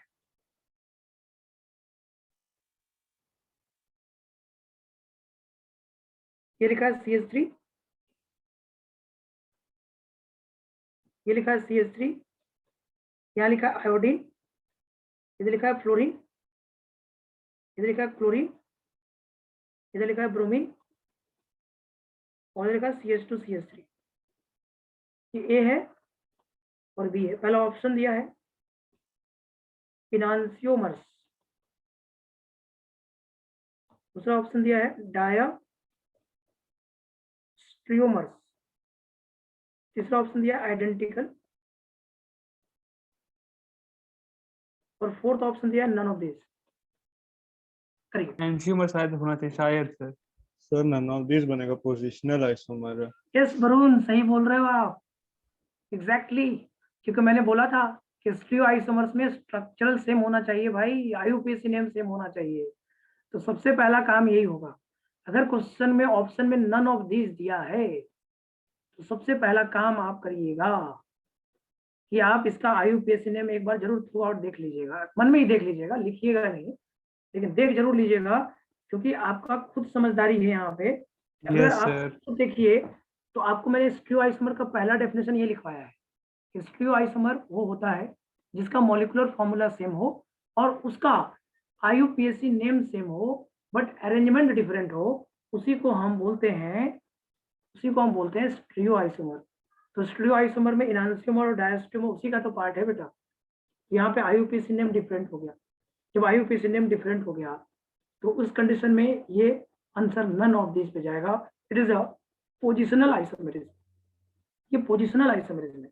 वरुण ने जो आंसर बोला वो सही बोला, वरुण ने सही बताया, ये पोजिशनल आइसोमेरिज्म है और पोजिशनल आइसोमेरिज्म के कारण इसका आंसर नन ऑफ दिस दिया जाएगा। क्योंकि बेटा क्या ये बात से बच्चों को जल्दीबाजी नहीं करिए, किसी भी क्वेश्चन को बनाने में जल्दीबाजी करिएगा तो गलत हो जाएगा। आपके इस तरह का क्वेश्चन आपके एक मॉड्यूल में भी मिलेगा, तो उसमें लिख दिया है, ऑप्शन में दे दिया है, पोजिशनल आइसोमर एक ऑप्शन दिया हुआ है, तो उससे जल्दी पकड़ में आ जाता है। लेकिन अगर नन ऑफ दिस दिया है तब भी आप उसको पकड़ने की कोशिश करिए।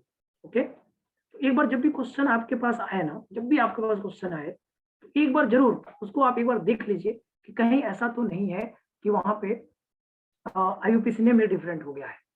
और अगर आईयूपीएसी नेम डिफरेंट हो गया तो वो स्ट्रक्चरल आइसोमर हो जाएगा, वो स्टीरियो आइसोमर नहीं होगा। तो यहाँ पे देखिए बेटा, अगर आपने ध्यान दिया ही है तो बहुत अच्छी बात है, बहुत आपने ध्यान दिया, अच्छी बात है ये। तो नंबरिंग कहाँ से करना होगा? नंबरिंग ऊपर से करना होगा, CH3 की तरफ से करना होगा, क्योंकि CH3 सब्स्टिट्यूएंट का पोजीशन मिनिमम आ रहा है। तो बच्चे ने ऊपर से नंबरिंग करा 1 2, ये 3 और ये 4 और ये 5। अगर इसका आईयूपीएसी नेम मैं देखूंगा, RS कॉन्फ़िगरेशन मत निकालिएगा, जब आईयूपीएसी नेम ही सेम नहीं है तो RS निकाल के क्या फायदा आपको।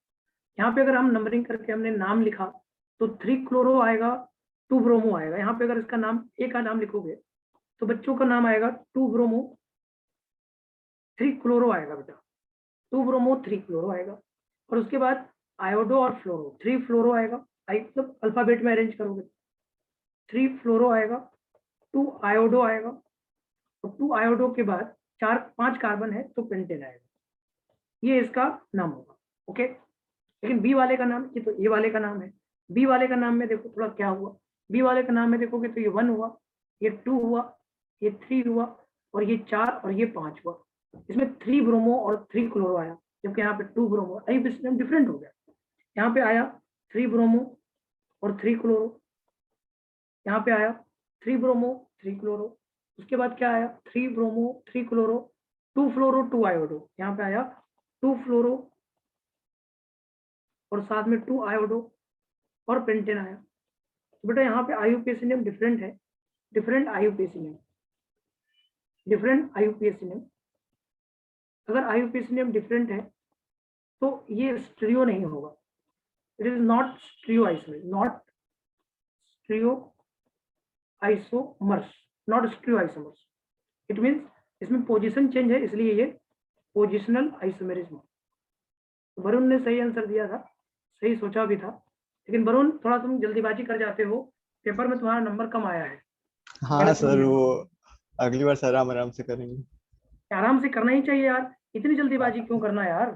केमिस्ट्री इतना आसान आपको लगने लगता है कभी कभी और आप जल्दीबाजी में गलत कर जाते हो। तुम्हारा पता है तुम केमिस्ट्री में कितना नंबर लाए हो? 38 नंबर और 42 नंबर, टोटल कितना होता है? 80 नंबर टोटल है तुम्हारा। बस सर 100 आ सकता था आराम से, पूरा आ सकता था यार। 100 नंबर हाँ आया सर, भी है, उसका आदित्य का अच्छा आया नंबर, आदित्य सिंह यादव 100 नंबर आया, 101 नंबर केमिस्ट्री में उसका। और उत्साह तो बदमाश है ही, 88 नंबर उसका उसमें आया है, नहीं 88 नहीं 78 नंबर आया है, 77 नंबर केमिस्ट्री में लाया है वो, तो पूरा बदमाश है। थोड़ा नंबर बढ़ाओ बेटा, मेहनत करो, मेहनत हाँ सर।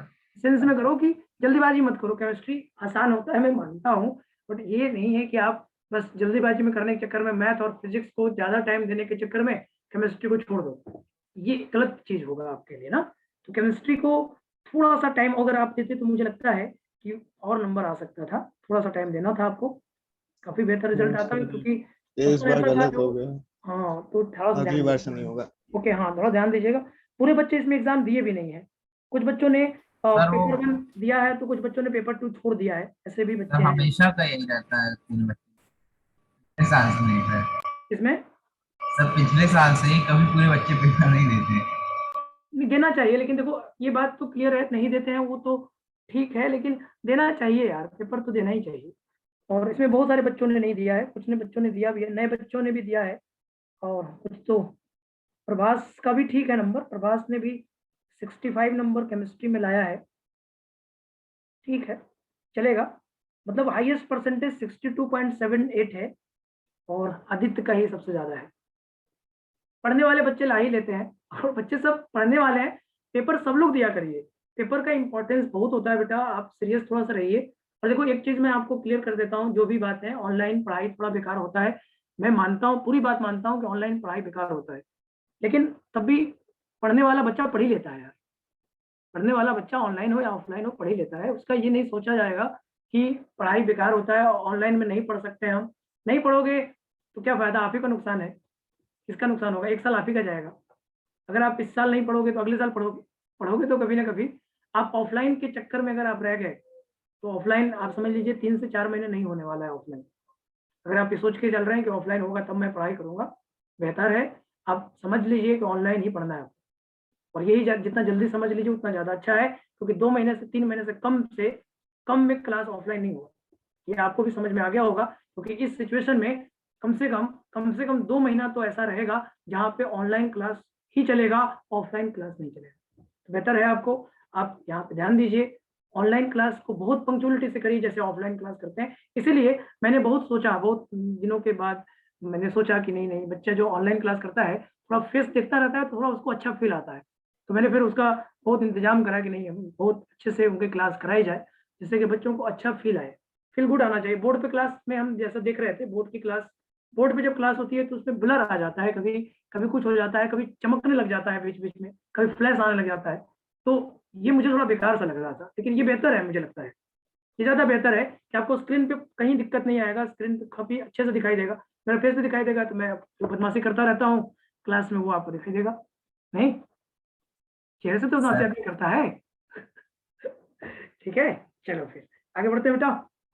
तो इनहांसियोमर्स, डायस्ट्रियोमर्स और आइडेंटिकल देखने आ जाएगा, इनहांसियोमर्स, डायस्ट्रियोमर्स और आइडेंटिकल देखने आ जाएगा नहीं आ जाएगा, बोलो आ जाएगा। आ जाएगा ना। तो कभी भी क्वेश्चन में ऐसे पूछा जाए कि किसमें इनहांसियोमर्स होगा और किसमें डायस्ट्रियोमर्स होगा, तो मुझे लगता है आप बता दोगे। तो अब आपका होमवर्क का टाइम आ गया है, होमवर्क लिखना है आपको, होमवर्क का टाइम आ गया है आपका, तो आप निकाल लीजिए अपना मॉड्यूल, सब लोग जल्दी जल्दी मॉड्यूल निकालिए, फास्ट निकालिए, फिर होमवर्क आपको लिखवा दें हम फास्टली। 1 सेकंड रुक जाइएगा, मैं मोबाइल में निकाल लूँ और उसके बाद लिखवा दें। हाँ, डीपीपी बढ़ाते रहिए, डीपीपी मैंने उनसे बोला है, ऐसे प्रभात को बोला है, आंसर अभी तक नहीं आया, उन लोगों को भी पता रिस्पॉन्स नहीं हो रहा है, सर वहाँ कोटा में भी मिला नहीं है किसी को सोल्यूशन। तो इसका मतलब आंसर तो पिछले साल वाला ही तो डीपीपी है सब, पिछले साल वाली तो डीपीपी है पूरी। चलिए फिर करिए क्या आप, तो सर पिछले साल की आंसर की होगी?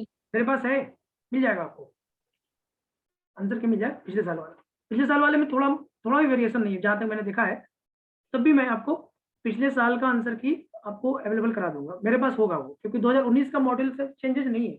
फिजिकल में तो देखा था चेंजेस नहीं है, ऑर्गेनिक में मैंने देखा नहीं, तभी मैं एक बार देख लूंगा, ठीक है, तो मैं बता दूंगा आपको आंसर, आपको मैं लिखवा दिया करूंगा डेली, ओके, आंसर लिखवा दिया करेंगे, ओके ना। तो आपको करना क्या है, section F, F1 F2 part 1 का, पार्ट 1 का F1 F2, देखिए पार्ट 1 का F1 F2, और एक यहाँ पे रिलेशन वाला दिया है, एक कॉलम करके दिया है बेटा, ये तो थोड़ा दिक्कत है।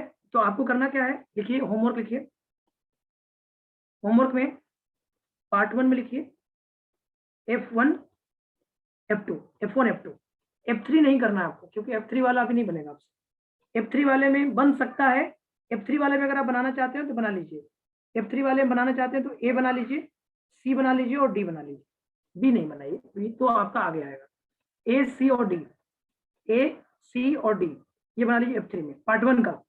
आइए पार्ट 2 में जल्दी जल्दी टिक करते जाइए, टिक करते चलिए, पार्ट 2 में आइए, पार्ट 2 में बनाइएगा आप F1, F सेक्शन ही बनाना है आपको।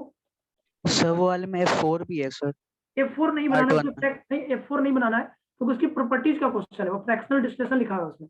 तो अभी आएगा, अभी तो पूरा नहीं हुआ है ना, अब ये पूरा होगा ना तब फ्रैक्शनल प्रॉपर्टीज बताएंगे इसका, अभी प्रॉपर्टीज नहीं हुआ है ना, डेफिनेशन हुआ है, अभी मेजो कंपाउंड रेसिन मिक्सर बाकी है, प्रॉपर्टीज बाकी है, फिर specific rotation, percentage, optical purity और पोटेंशियोमीटर ये बाकी है। तो अभी पूरा नहीं हुआ है, इसलिए वो F4 नहीं दिया है मैंने। हाँ, पार्ट 2 में देंगे जरूर। पार्ट 2 में हम F सेक्शन का पूरा बना सकते हैं, मुझे लगता है F सेक्शन का पूरा, F1, F2, F3, F4, F5, F6, F section complete. F3 में वो मीजो क्या है, एक बार थोड़ा सा हिंट दीजिए। मेजो कंपाउंड कहीं पे आ रहा है क्या? हाँ, मेजो कंपाउंड ऑप्शन में आ रहा है। मेजो कंपाउंड वो होता है जिसमें कायरल कार्बन हो और वो उसमें प्लेन ऑफ सिमेट्री हो, कायरल कार्बन के साथ POS हो, कायरल कार्बन के साथ POS हो या COS हो, POS हो या COS हो, उसको बोलते हैं मेजो कंपाउंड। कायरल कार्बन के साथ POS या COS हो, उसको बोलते हैं मेजो कंपाउंड। ठीक है।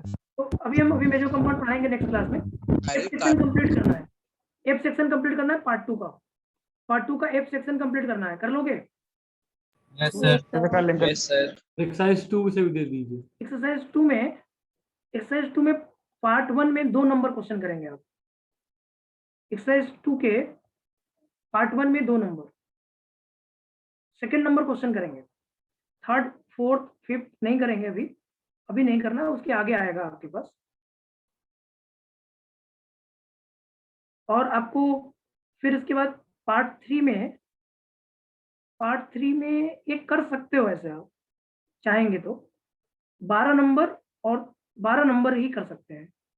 पार्ट 3 में 12 नंबर कर सकते हैं, पार्ट 3 में 12 नंबर, वो भी रिलेशन वाला ही क्वेश्चन है, पार्ट 3 में 12 नंबर कर सकते हैं आप। और अगले क्लास में थोड़ा ज्यादा होमवर्क आएगा, क्योंकि बॉइलिंग वो पूछा है और प्रॉपर्टीज का क्वेश्चन ज्यादा है, प्रॉपर्टीज का क्वेश्चन ज्यादा दिया है उसमें। एक क्वेश्चन हम लोग जेई का क्वेश्चन कर सकते हैं 17 नंबर। आपको हाइड्रोजनेशन पता है? Yes sir. Yes sir. Hydrogenation पता है कि हाइड्रोजनेशन कराते हैं तो एल्केन बन जाता है, एल्किन में बदल जाता है ना। Yes sir. तो हम लोग एक पार्ट 1 का 17 नंबर ट्राई कर सकते हैं, फिर 17 नंबर 17, एक्सरसाइज 3 पार्ट 1 का 17 नंबर, 17 नंबर ट्राई किया जा सकता है। बस आप इतना ही करिए अभी, बस आप इतना ही करिए अभी, इतना ही करिए। और नेक्स्ट क्लास में थोड़ा होमवर्क ज्यादा आएगा, क्योंकि नेक्स्ट क्लास में हम आपको ये भी पढ़ा देंगे, प्रॉपर्टीज पूरा पढ़ा देंगे, और साथ में हम स्पेसिफिक रोटेशन और परसेंटेज प्योरिटी वगैरह पढ़ा देंगे ना, उसके होमवर्क थोड़ा ज्यादा आएंगे। अभी आप इतना ही करिए। पार्ट 1 में F1, F2, ABCD ये कर बन भी जाएगा आपसे, हमको लगता है डाउट नहीं आएगा आपको, इसमें कोई भी डाउट नहीं आएगा, बन जाएगा। Okay sir. हाँ बोलो सर DPP कितनी बना है? DPP आप बनाइए। हाँ, DPP क्या बता देते हैं हम आपको। अभी तो बस A8 और A9 डिस्कस हुआ है ना, तो A8 A9 के बाद A10 A11 और A12 तक बनाइए। सर एक काम करिएगा ना, हम लोग बना लेंगे, आप मतलब पूरा एक बार आंसर आप पढ़ लीजिएगा तो हम लोग क्रॉस चेक हो जाएगा उससे, मतलब ठीक, आप DPP बना लीजिए, कल आंसर आपको हम दे देंगे, कल आपको आंसर की लिखवा के DPP डिस्कस कर देंगे। ठीक है, आंसर आपको स्क्रीन पर लिख देंगे, हम पहले से लिख के रखेंगे, या हम स्क्रीन शेयर कर देंगे, जैसा भी होगा। तो स्क्रीन पर लिख के रखेंगे तो आपको दिक्कत नहीं होगा, वहां से आप लिख लीजिएगा। सर DPP कौन सी बोल रहे हैं, एक बार बताइए। 10 11 12 10 11 12 8 9 बना ही चुके हो, 10 11 12 बना। ठीक सर। तो इसको हम डिस्कस भी कर देंगे। 8 9 का भी डिस्कशन पूरा नहीं हुआ है, उसका आंसर नहीं मिला था, तो 8 9 का आंसर भी देके और 10 11 12 का भी आंसर दे देंगे। ठीक है, यस सर, ठीक। नेक्स्ट क्लास इतना जरूर करो, ठीक है, मजा आएगा आपको, थोड़ा सा पढ़ो, मजा आएगा। ओके, चलो मिलते हैं फिर। Thank you sir. Bye bye, good night. Thank you sir. Thank you sir.